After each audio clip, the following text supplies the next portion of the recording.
Hola chicos, espero estén muy bien. Retomando entonces el tema de la fecundación, vamos a proceder a conocer cuáles son los conceptos básicos alrededor de este tema, teniendo en cuenta también los elementos que intervienen para que ocurra la fecundación. Encontramos entonces que para la fecundación necesitamos a un hombre y a una mujer. La mujer va a ser un aporte de un gameto femenino llamado óvulo y el hombre va a ser un aporte de un gameto masculino llamado espermatozoide. La fecundación se da cuando el óvulo y el espermatozoide se unen o se fusionan para dar lugar a un cigoto. ¿Y qué es un cigoto? El cigoto es esa primera célula que se conforma después de la unión de los dos gametos que aporta cada uno de los individuos que participan, que tienen que ser un hombre y una mujer, y ese cigoto se divide en muchas células. Una vez que ese cigoto se crea, se divide en muchas células para poder conformar lo que posteriormente vamos a conocer como un bebé.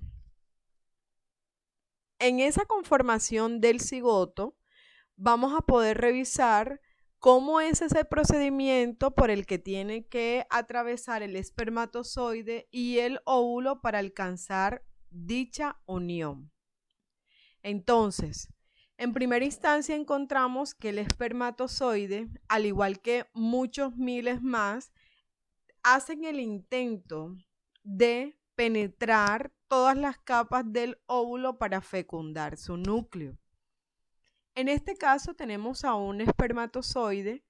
Aquí este espermatozoide en la figura número 1 ya alcanzó la penetración en la corona radiada.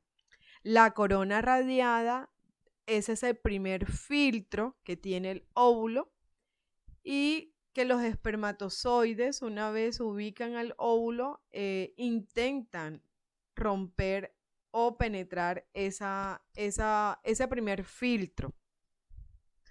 Como un segundo momento, entonces tenemos la penetración de la zona pelúcida.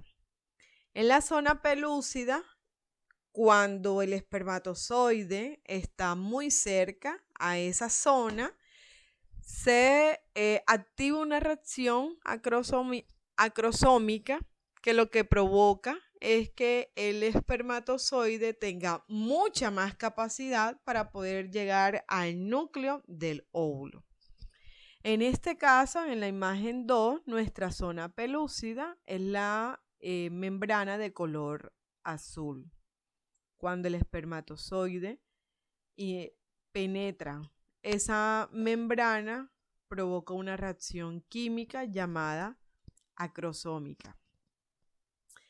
En la imagen 3, entonces, encontramos la fusión de las membranas, es decir, en este momento el espermatozoide ha logrado llegar a la membrana interna del óvulo, de tal forma de que su membrana, la propia membrana del espermatozoide con la membrana del óvulo se unen. Esta unión de membranas provoca la creación del cono de fecundación. Esa creación del cono de fecundación lo que va a permitir es que la cabeza del espermatozoide pueda entrar completamente hasta el núcleo del óvulo. También es importante mencionar que en esa fusión de las membranas se produce una despolarización de la membrana del óvulo, lo que va a ocasionar es que va a impedir a que otros espermatozoides puedan seguir fecundando el mismo óvulo, porque ya hay un espermatozoide que está adelantado en el proceso. Entonces, una vez el espermatozoide pasó por la corona radiada, por la zona pelúcida y llega hasta la membrana, se produce entonces, digamos, como una barrera para que otros espermatozoides no alcancen este nivel. Una vez todos estos 4 pasos se dan, el cigoto queda conformado y empieza un desplazamiento por las trompas de falopio. Este desplazamiento va a tomar varios días y en la medida en que van transcurriendo, evidentemente esto que inicialmente era una célula llamada cigoto va a ir desarrollándose y se le van a ir asignando distintos nombres. El cigoto pasa a ser un embrión, luego lo nominamos como mórula y finalmente se convierte en un blastocisto. Los blastocistos, en este caso, es esa multiplicación y división de células que van a poder implantarse en la pared del útero para iniciar el desarrollo del futuro bebé. Sin embargo, antes de la implantación, en ese recorrido que hace el cigoto y que a su vez va a ir evolucionando en el desarrollo que sufre, vamos a poder, digamos, presenciar embarazos múltiples si se llega a dar las condiciones genéticas y hereditarias. Tenemos entonces dos tipos de embarazos múltiples principales. El primero son los gemelos disigóticos y los segundos son los gemelos monocigóticos. Los gemelos disigóticos son aquellos que son concebidos por la unión de dos óvulos o en su defecto por un óvulo único que se divide y son fecundados por dos espermatozoides. A este tipo de gemelos también se le llaman gemelos fraternales y da como resultado dos hermanos que no tienen un parecido idéntico uno con el otro. Aquí podemos ver casos en el que un niño es niño varón y el otro bebé puede ser una niña y no necesariamente van a parecerse de manera, digamos, fuerte. Mientras que los gemelos monocigóticos es ese tipo de fecundación en la que los gemelos resultan de la división de un único cigoto, es decir, que el espermatozoide logra fecundar a un óvulo y una vez ese espermatozoide y ese óvulo se convierten en un cigoto, ese cigoto se divide y quedan entonces dos cigotos para empezar su desarrollo.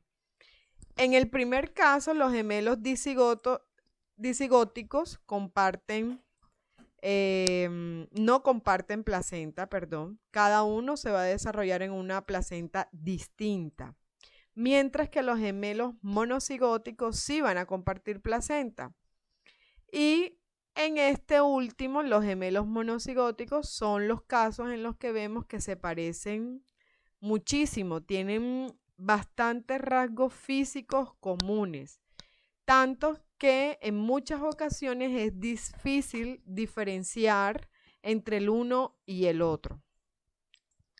Solo los padres a través del tiempo van aprendiendo a identificar características muy puntuales que puede tener un gemelo idéntico en comparación con el otro. Lo recurrente es que los gemelos monocigóticos, es decir, los gemelos idénticos, sus características físicas son sumamente estrechas, son muy parecidos uno con el otro.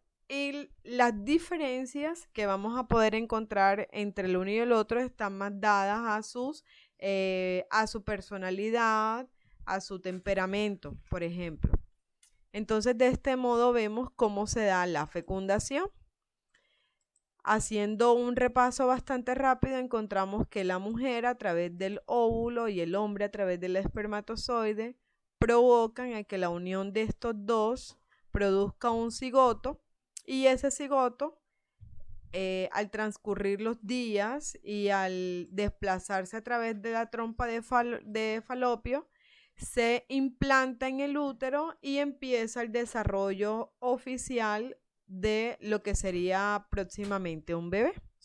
Y los embarazos múltiples pueden ser de dos tipos: los gemelos disigóticos, que crecen en placentas separadas porque fue, digamos, un óvulo que se dividió, un óvulo que fue fecundado por un espermatozoide, de la misma forma en que otro óvulo fue fecundado por otro espermatozoide distinto. Es decir, en los gemelos disigóticos siempre vamos a tener la participación de dos espermatozoides.